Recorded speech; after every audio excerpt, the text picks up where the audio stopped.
Hello, I welcome you to Module 4. For you to have gone past Modules 1 to 3, it means you're very serious and you want to succeed. So I welcome you to Module 4. So, Module 4 is titled Demoing to Win. In this module, we are going to talk about sales presentations, sales pitches, and everything that talks about presenting your product either physically, virtually, or in any other channel, as it were. Now, this module is divided into 4 parts, and I need you to remember what you need to do. Pick out your notes and let's tie some things down, and I need you to also look at the slides, as they come. Now, the first part of this presentation is preparing for demo, meaning before you put your PowerPoints together or your presentations together, either in PowerPoint or any other, Google Slides or any other one available. Before you do that, what must you have done? So what you must have done is preparation. So this first part is going to cover preparation. So one thing you must know for every presentation is this. First of all, you must do an opportunity evaluation. More like, the person I'm making this presentation to, is it the ideal person? Is it the person I should be talking to? Did you make some unnecessary assumptions and think the person is the key decision maker or a critical stakeholder? You must ask yourself that, and you must have the right answer before you even agree to a presentation. It's not pride, it is just making sure you don't waste your time. The next one is that you have to ask yourself, this presentation, does this organization meet my ideal customer profile? If it's a presentation to an organization, or does this individual meet my ideal customer profile? Now, if they don't, you have to make sure you further do some level of prospecting to make sure that they become your ICP. If they don't, then there is no need. Just avoid it totally to make a presentation, because you'll be wasting your time. And then the next thing you must make sure you do is, have you done your prospecting excellently? Meaning, beyond identifying that this person is your ICP, falls within the category of ICP, or you are even talking to the right person. Another thing is, do you have enough answers to questions about this person? Because if you don't have enough answers to questions after your presentation, the person will say, "Oh wow, fantastic presentation, I'll get back to you." It's one of the things every salesman avoids. "I'll get back to you." So to make sure you don't get into that cage of "I'll get back to you," you make sure you have done enough prospecting. In module 3 that you just completed, we talked a whole lot about prospecting. I believe you've committed some of those things to memory. And then finally, can you handle this presentation? The fact that you've done good prospecting and then you know some questions pretty well answered, and then the person meet your ideal customer profile, does not mean you are the ideal person to make that presentation. So if you are not, you could go with your supervisor, or you could go with a colleague that's better than you in presentations. But again, you are not meant to do this for the rest of the year, because you have to up your skills, your presentation skills. If you like to up your skills, you can write me a direct message through any of our channels or email. I can bring you up to speed. That's a separate course, different from sales. But when it comes to demoing to win, I can bring you up to speed in a private session. Now, once you have all of this sorted, it means you are ready. But before we dive into the rudiments of preparation and presentation itself, you must know this. If you don't know what you want to achieve in your presentation, your audience never will. So for every presentation, you must know what you want to achieve. Are you doing it because you just want to do an activity? Hey, hello boss, yeah, I did a presentation to the client today, they said they will get back to me. Is that what you want to achieve? Or you want to do a presentation such that you are closing that deal? You must agree that. So the first thing in preparation is, who should be there? Who should be there? If it's a multi-stakeholder arrangement, if it's a multi-stakeholder presentation you are going for, you have to identify who the door opener is. Usually the person you've been talking to is the door opener. You have to leverage that relationship very well, such that that person would give you enough insight into the account. He will tell you who the decision maker is, which is the DM that you can see on your screen, or who the CS is, which is the critical stakeholder, or it could tell you who the PO, which is the problem owner, is. At every point in time, there are usually more critical stakeholders than every other type of person in an audience. Now, to know who these guys is, you can pause the video and just read out the definitions. But the most important person in any presentation is usually the problem owner and the decision maker. Now, if you can convince the problem owner, he knows exactly what to say to the decision maker to make a decision. So when you are doing your presentation, focus on answering all the questions of the problem owner, because once they see value, they know how to communicate it to the critical stakeholders as well as the decision maker. Now, let me just put some rules of thumb, for you to take home. The first thing you must do is establish your table of content. From the beginning, establish your table of content. There's an example that I put there at the beginning. You see, in my presentation for this sales course, first thing I did in the first session before module 1, I talked about exactly what to expect from this course. I told you the rules of engagement. I told you a couple of other things that will help you go through. That is me outlining my table of content, telling you the expectations from this course. You have to do that. The next thing, before the presentation, request for emails of critical people that should be in that meeting. Those emails, you then add them to the agenda. Then agree on objectives. When I was still a rookie salesman, I would walk into sales presentations with no clear agenda. I would just walk in there. In my mind, I thought, oh, let me just go there and say it and sell. No. If you don't have a clear agenda, in module 3, I showed you guys types of agenda and objectives for each meeting you go for in sales. Commit that to memory. That particular slide, commit it to memory. So you have to have an agenda and agree on objectives every meeting so that you don't waste your time. The other thing I would like you to know, rule of the thumb, is do not agree to demo your software, your real estate. In sales, an audience of one is usually not so great. All right, so what you can do is you don't demo to an audience of one, especially if it's not the decision maker. So you have to keep that. And then finally, when they request for commercials in the first meeting, typically I like to avoid this. However, if you have done some good prospecting, feel free to talk about commercials. The next thing is, part of the preparation is to brainstorm the outcomes you seek. The outcomes you seek, you have to brainstorm them. You have to ask questions. That doesn't seem too direct, so that it doesn't put the prospect and make them uncomfortable. But you just ask some questions. Let me just pick an example. All right, I put about 6 bullet points there. So one of them would be, if the presentation goes well and the features you seek are fully covered, who will make the decision to purchase? Is it Mr. A or Mr. B? Now, what that question is seeking is to help you identify the decision maker. And then the person say, oh, decision to buy is me. No, you don't need to talk to that person. That's how it is. For instance, let me give you an example. Recently, I was building a software for one of the gubernatorial candidates in one of the states in Nigeria. Now, the decision maker happened to be him, the gubernatorial candidate, but he introduced us to 2 critical stakeholders.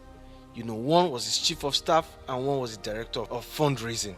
Now, when we were doing the presentation, most times we always prepared for both the decision maker, the candidate, and the other 2 critical stakeholders. At the end of the day, we realized that the decision actually was residing on the chief fundraiser. So, if you don't identify that, you find yourself preparing to convince the candidate when you should be convincing the chief fundraiser. So you must be sure. And how did I know that he was a key person? I asked this question. Straightforward. If our presentation goes well and the features meet what you expect, who's going to? Is it the governor himself, or is the chief of staff that's going to make the decision? I said, oh no, me. Once I say it's good to go, it's good to go. So you must always know that there are other questions you can ask to arrive at that conclusion as well. Now, the next thing is characterizing your audience. What I do to characterize my audience, especially for audiences that when others are asked to join meetings, is I start with introduction of my team. one rule of thumb: I don't go to presentations alone. At least I go with one extra person. And when I introduce my team, I will not tell them to also introduce their team. If you want them to introduce with name and designation, it's better you introduce yourself and your partner or your team with name and designation. Typically, they do the same. All right? And don't assume who called the shots. If you cannot ask, just observe who everyone seems to be alluding to, and then know how to address your presentation. The next thing is, don't start with a joke. Please, don't start with a joke, especially if you are not very familiar with the audience. Please don't start with a joke. This is just a rule of thumb. There are times you start with a joke and it sets the wrong tone for the rest of the presentation. Instead of the audience to listen to you, they'll be imagining, why does this guy think he would just drop such an expensive joke? So don't start with jokes.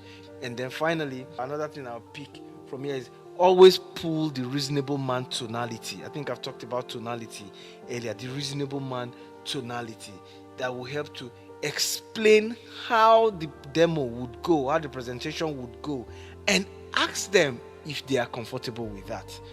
Typically, they will say yes, but they feel respected. Remember, I said in module 1 that what you are targeting is not actually the logic of the person. You are speaking to the subconscious of the person listening to you, to your sales pitch, as it were. So we always do pull the reasonable man tonality. Now let's go to part 2, preparing your presentation. Now that you have gathered yourself very well, how do you prepare the presentation itself, the slides? How do you prepare them? Now, when you are preparing a presentation, Aristotle, in his 3 modes of persuasion, said, if you want to persuade people, there are 3 critical elements that you must fulfill 100%: the logos, the pathos, and the ethos. The logos focus on the appeal to reason, where you talk about features and benefits. All right. Then the pathos appeals to the emotions of the audience, where you try and connect emotionally with the person. Now focusing on pain and loss, focusing on action thresholds and the rest of it. And then the ethos focuses on you, the authority you have to make that presentation or to make a recommendation. Now, if you make a presentation and it doesn't cover these 3 critical elements, you would be missing out a great deal. It will increase your sales cycle.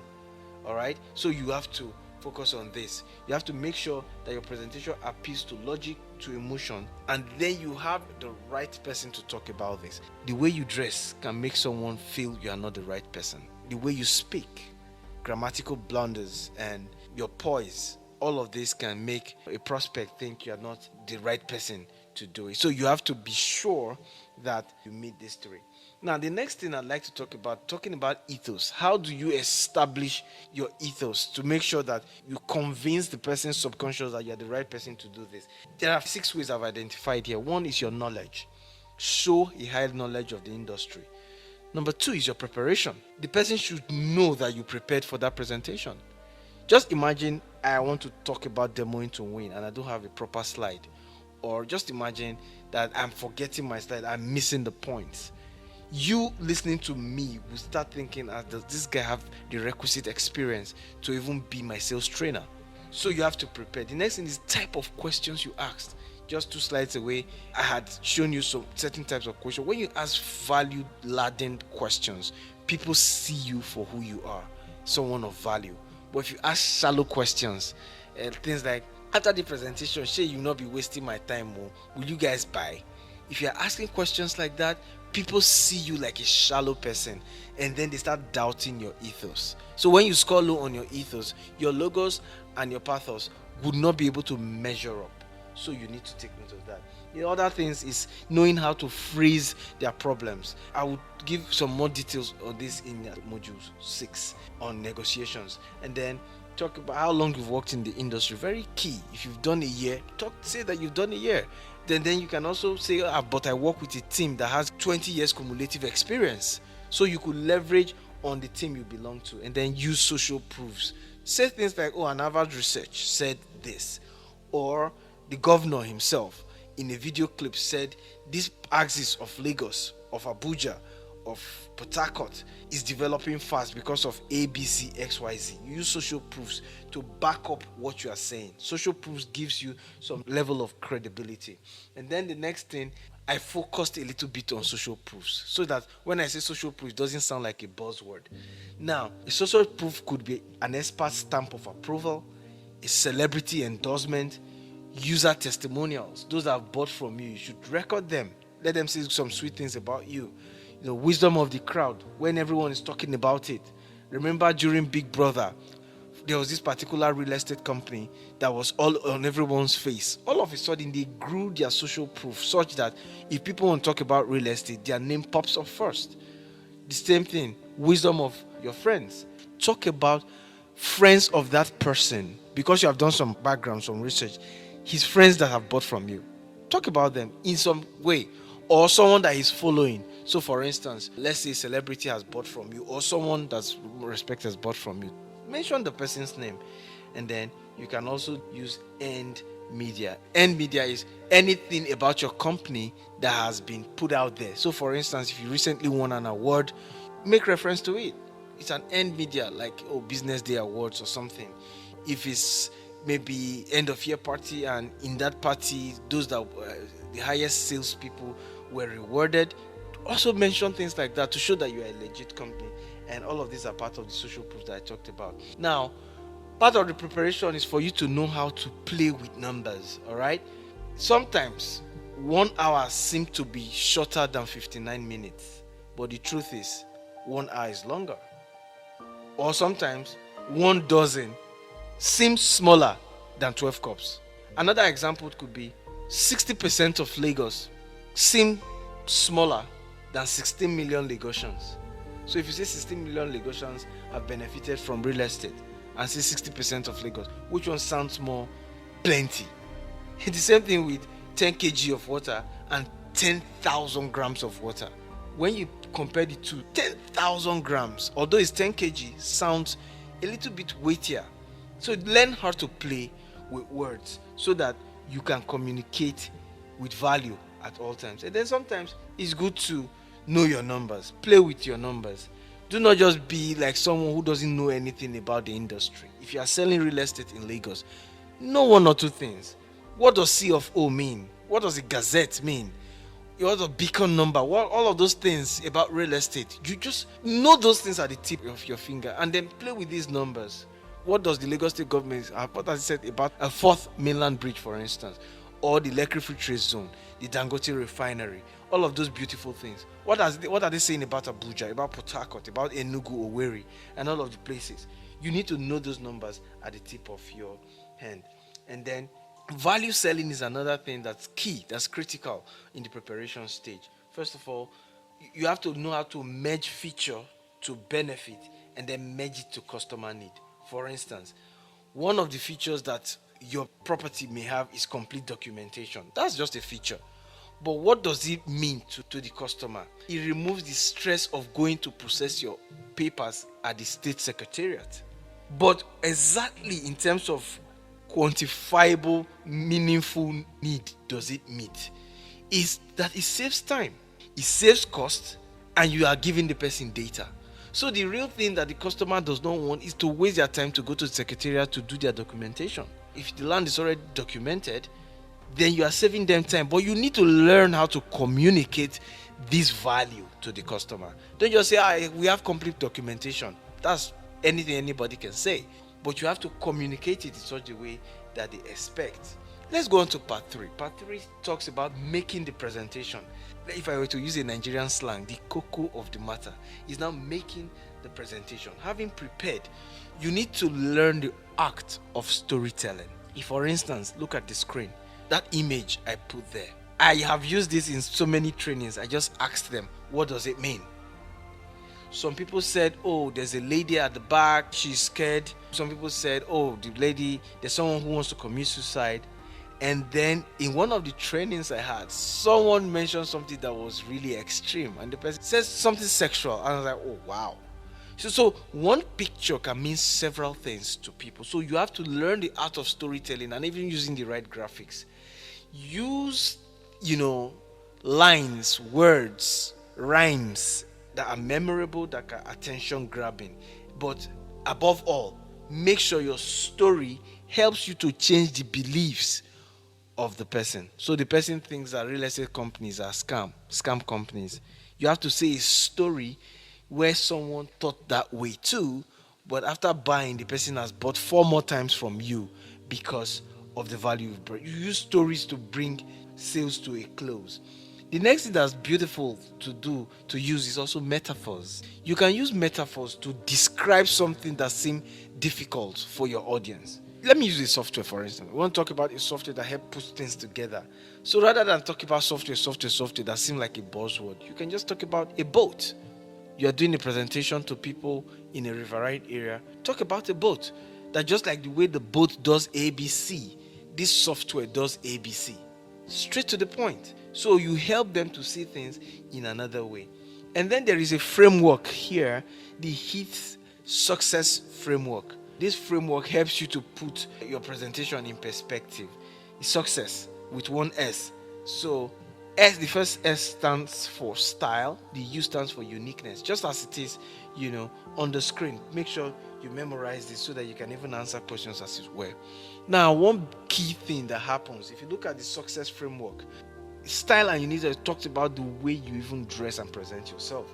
So I put some dress ideas for guys and for ladies. As a real estate person, you should dress really well.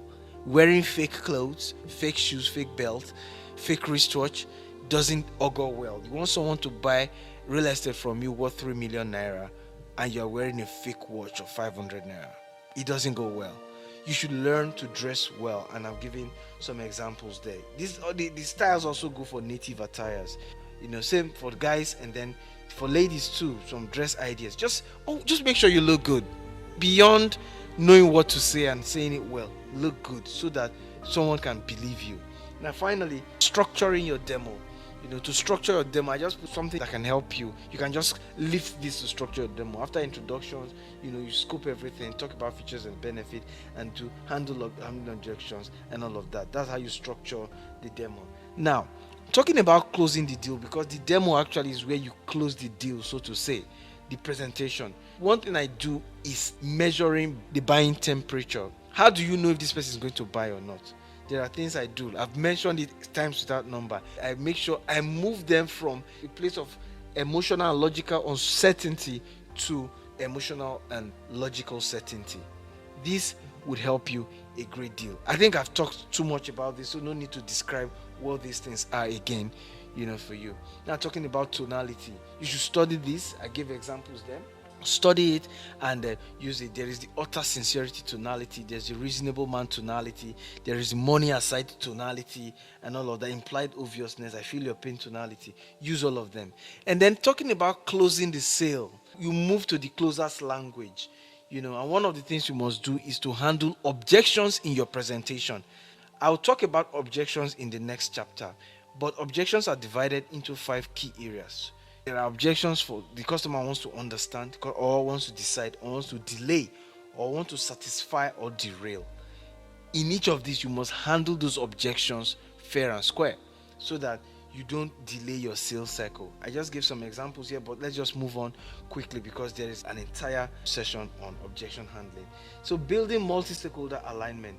Like I said, you have to identify the people you are talking to in your presentation and make sure you address all their needs. And finally, which is part 4, what must you avoid during a demo?